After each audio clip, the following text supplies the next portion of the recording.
What it do, Dream Team? It's your boy Neal back with another reaction video, guys.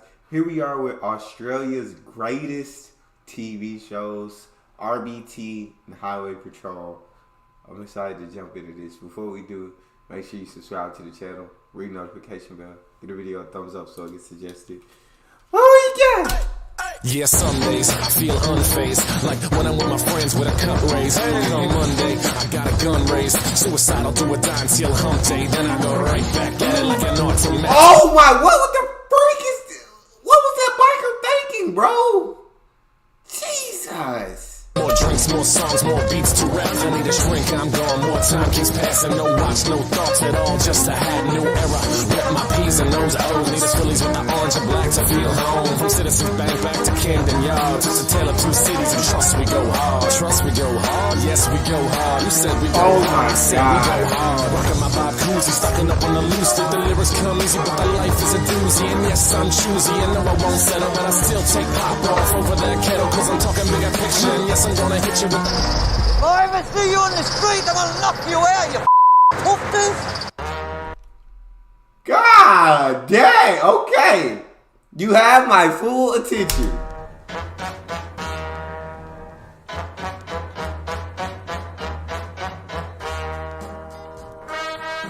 Everyone knows that some of the best movies and TV shows have come out of Australia. In the same way that America has Hollywood and India has Bollywood, we have Collingwood. And that means that over the years there's been some great TV shows to come out of Australia. Australia gave birth to such classics as A Current Affair, Channel 9 News, Channel 7 News, Better Homes and Gardens, whatever the fuck this is, and of course... What on earth was that? What was that? The topic of today's video, which is two TV shows that are exactly the same besides the fact that they're owned by two different networks. As you know, rivalries between two companies is a good thing. Take Apple versus Samsung as an example. Everyone knows that Apple... Team Samsung over here, you feel me? You feel me? Samsung, we don't rock with the iPhones. We rock with the Droids. We rock with the Samsungs. Always will. For life. Apple is better than Android, even though Apple... Don't do that. Don't do that. Do not do that. Everybody doesn't know that. Everybody does not know it. Don't come at us like that. Don't let it happen again. Versus Samsung as an example. Everyone knows that Apple is better than Android, even though Apple uses Samsung parts. And as you guessed, RBT versus Highway Patrol is the exact same story. The classical TV show format of sending a camera crew out with the police on a Saturday night never gets old. And the fact that both of these networks are actively out looking for Australia's most cooked unit behind the wheel, it makes for some cracking TV. But now it's time for me to stop the waffle, because we're about to go through some of the best moments from Australia's greatest TV show. First up, we have Australia's most famous one-liner, and that is... I'm just waiting for a mate. Senior Constable Ash Bowden got a call one night that someone was ripping skids and ended up stacking it. When he arrived in the Carrum Downs car park, it wasn't hard to find out who the culprit was. Little did he know, that night he would meet Clinton. When Clinton was asked, "What happened, mate?" he replied, "I'm just waiting for a mate." But believe it or not, Ash Bowden didn't believe him. Although Clinton put on an Oscar-worthy performance, how'd the collision with your car happen, mate? What collision? Something straight out of Better Call Saul, the fact that he was sitting in the driver's seat gave him away. After a bit of an argument and a failed attempt to convince the police that his name was James... Well, what's your name? Let's start with that. James. Which was coincidentally the same name of the mate he was supposedly waiting for. Who's your mate? James. The police... You just at that point you're caught, bro. You just gotta be honest, but I do give you props for you stuck with your story. You know what I'm saying? Deny. That's what you did. You lost this round of it, but you stuck with it. Managed to confirm that his name was in fact Clinton and that his license was currently suspended from drink driving. You wouldn't believe it. Now this next one has to be my favourite defect of all time. As you can see here, my boy Matthew gets pulled over for his slammed VX. After he confirms that he is unaware of his bald rear tyres, Have you seen how bad the back tyres are? Negative. he gets out of the car, has a quick shadow box and confirms that he comes in peace.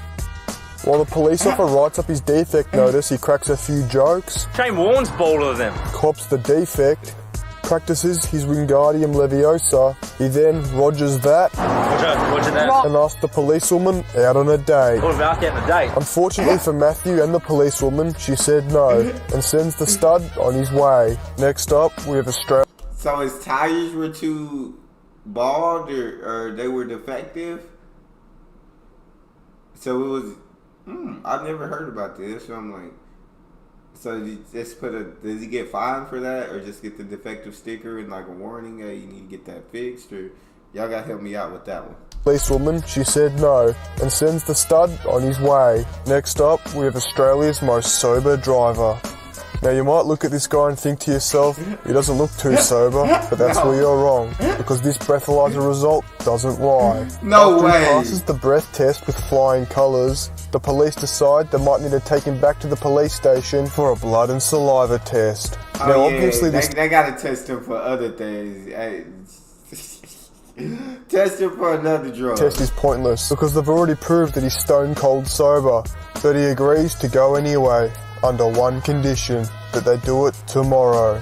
Now unfortunately the police didn't take up his offer to come back in the morning, so they cut him off to the cop shop, but not after he gave out some good life advice. While we're briefly on the topic of sober drivers, Can they do that though? Can they arrest him if he passed with flying colors 0.00? Can they then arrest him and force him to go back to take some other test?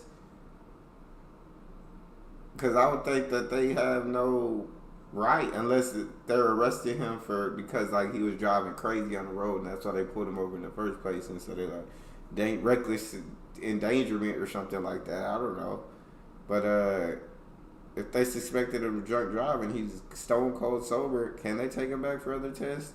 we'll get into our next driver. This man got pulled over and breath. Nah, I saw this video. I saw that the fact that he told on himself, bro. He absolutely told on himself. Passed the drunk test, whatever, with flying colors, but he snitched on himself. Tested at the start of a 2.5-hour drive from Anna Bay back to Sydney. Now despite the open and half drunk bottle of bourbon in the cup holder, this guy also blew zero. Now you may think that that doesn't make any sense at all, but it does. You see, this man was only drinking when stopped at a red light. Therefore, he wasn't drinking and driving. Due to the fact that he wasn't technically intoxicated, all the police could do was make him get out of the car, do some cardio, and send him back on his way. The next two stories both involve motorised bike. That gave him a ticket, though, I believe, still. This guy here was just casually riding his motorised bike down the freeway until his leisurely cruise was cut short by this police officer. Unfortunately, it's illegal to ride motorised bikes in Australia, but this guy didn't seem too fazed, and the fact that they fined him didn't seem to bother him at all. Now this next guy was also on a motorised bike. Like the guy before him, he was just going for a leisurely cruise down the footpath until some wanker in a Commodore tries to take him out. Now although this is normal Commodore driving, he was very relieved to find out that it wasn't just some random meth head, but it was actually the police. But unfortunately, that relief was cut short. He was slapped with a fine and ordered to walk the bike home. But luckily for him, thanks to the fact that he tested positive for methamphetamine, the walk home would have been a breeze. And who said meth isn't good for society? Because on the way home, he decided he'd drop his bike in at Salvo's. So what's going to happen to the bike now? I'll probably drop it off at the Salvos on the way home. Now it's time to do a complete 180 and talk about push bikes without engines. This guy here, as innocent as he may seem, had 6 warrants out for his arrest. And it's clear to 6 warrants, jeez. see why they needed to send half of Melbourne's police force after this one man. After being cleaned up on his push bike by another Commodore driver, somehow he avoided breaking any bones, managed to jump up and hit legs. For a second, He out of there, bro. He got out of there.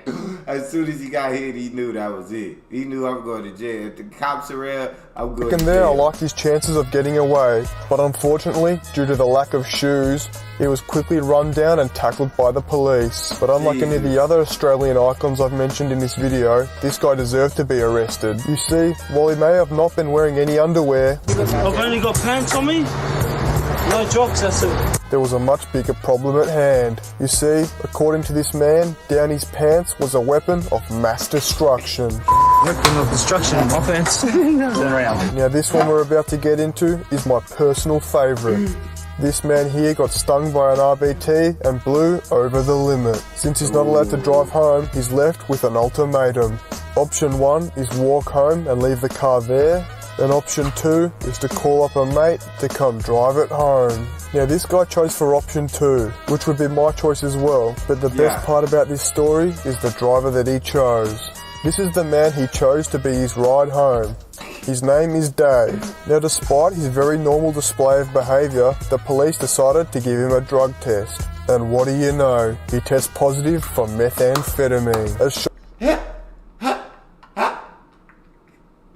My guy done called up Dave. Now Dave in trouble. Dave was probably chilling somewhere having a good time. Now he in trouble because he done came and tried to drive him home. Shocking as this revelation may be to the audience, old mate Dave couldn't give a single fuck.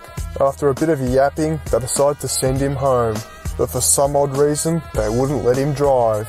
Anyway, I hope this video helped convince you that RBT and Highway Patrol are the best TV shows ever made. So if you enjoyed this video, make sure to like, subscribe, comment and share if you'd like to hear more wisdom from the prophet of Uncle Yorak. And a special shout out to Dell Optiplex for donating a whopping 50 smackaroos. But I want to say thank you as well to these people for their donations. I've already spent it all on plastic cutlery. And if you enjoyed this video so much that you stuck around right till the end, comment "just waiting for a mate" to let me know. Oh, nah, this video was definitely dope. You can't help but rock with it. That's all we got. If you guys got a favorite video suggestion, you can subscribe to Patreon or drop it in the comment section. It's your boy D Neal. Out.